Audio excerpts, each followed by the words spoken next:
hard for me to understand at the time why we had to be different. Why not only the students, but the teachers whispered about me. I howled like everyone else. I wanted to be like all the other girls in school, participating in the League of German Girls and the after-school club activities. But unlike the other minorities and non-citizens, it wasn't the government keeping me from being the perfect Nazi girl I wanted to be. It was my parents. I was born to Aryan parents, perfect German citizens from the Nazi standpoint, until we were confronted by the party. My parents refused to Heil Hitler. However, we were confronted by the Nazis at the very beginning of Hitler's reign, so it was much easier for them to get away with refusing to be Nazis. In town and in school, we were ridiculed.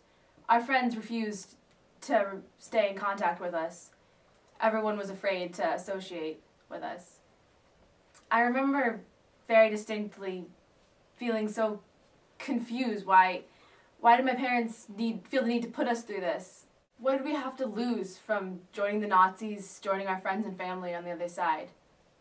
But when the war was over, and I saw the horror, the cruelty, all the damage, and the awful things the Nazis had done to everyone, then I finally saw what I had failed to see for so many years.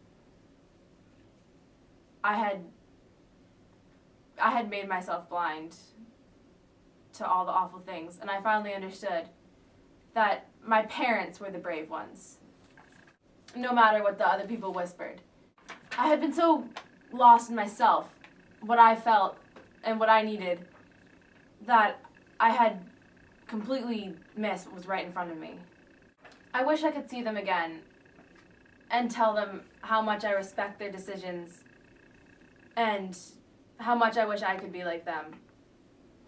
But they're gone now, so I just have to tell their story and hope that their legacy lives on. I was only 9 years old when we left Germany, and communism was just a word to me. Of course I had no political convictions. How could I, when I hardly knew what the word even meant? They forced me out all the same. My parents were communists, they said. The whole family, the whole lot of them, all communists. All with ties to Russia, to the Soviets, to the enemy. We were a threat to the beautiful, pure future of Germany. But as a kid, I didn't think of Hitler or the Third Reich as I boarded a train out of Germany in the dark of night. I just thought of the toys that wouldn't fit in my suitcase, the friends I would never see again. And in simpler terms, of the home and identity that had been stolen from me so abruptly and so unjustly. I never did find out if my parents actually were communists. They fell ill on our journey and didn't make it. But I hold firmly to one belief. It doesn't matter. It doesn't matter if you were a Jew or a rebel or a gypsy or a communist. If Hitler took all you held dearest from you, you were a victim of the Holocaust. I can't say I didn't know about it. It was in the paper and on newsreels. Well, I guess we just chose to ignore it. It wasn't happening in America, and for that we were grateful and moved on. I remember the stories, especially in the autumn of 1938, when we heard about the attacks against Jews all over Germany. I suppose that was the cue for us to step up, but we didn't. Like it wasn't our business, we ignored the horror that was Germany under Hitler's rule until it was almost too late. There's proof that America knew about all those concentration camps, the mass persecution of all Jews and other minority groups, but we chose not to act. We kept it hushed up and decided not to stir up any trouble. America didn't step in to join those against Hitler until the very end. Was it a mistake? Did it prove America cowardly? Was it an error on the part of FDR, choosing not to participate? That is for others to dispute, and many still argue about it till this day. But it does not help to dwell on the past. All I can say is that I sincerely hope that if anything awful happens again, America makes the right decision. I was born into a gypsy family, and I was born an identical twin. When my family was herded off the train in Auschwitz in 1943, starving, freezing, and lost in a sea of similarly disoriented people, my sister and I were almost immediately taken. The doctors in charge seemed thrilled by our likeness and ushered us away from our family. I was confused, to say the least. I was desperate for my parents, but part of me still felt hopeful. We were led away from the labor and the rumored death. Maybe we'd be spared. I was more wrong than I can tell you.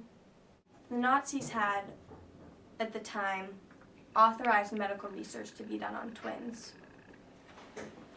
I suppose the idea was that we were the perfect subjects.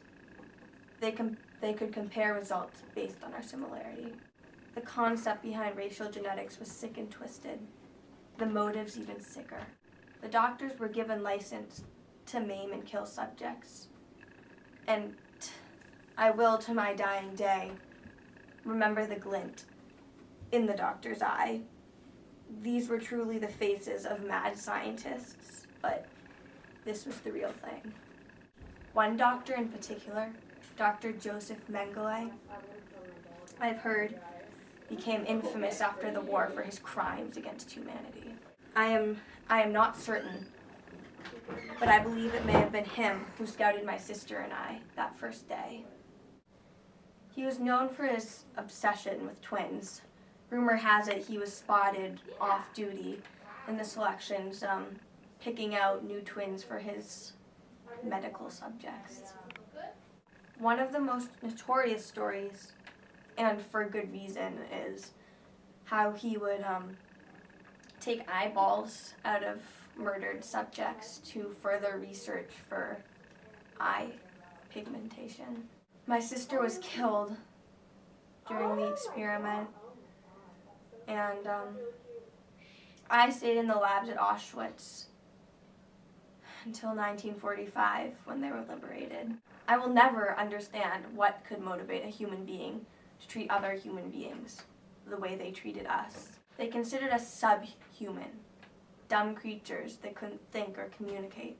But I would argue that we, the victims, are more human than the doctors that performed the experiments on us. My story is not one of the most well-known stories of the Holocaust, but it's one that needs to be heard.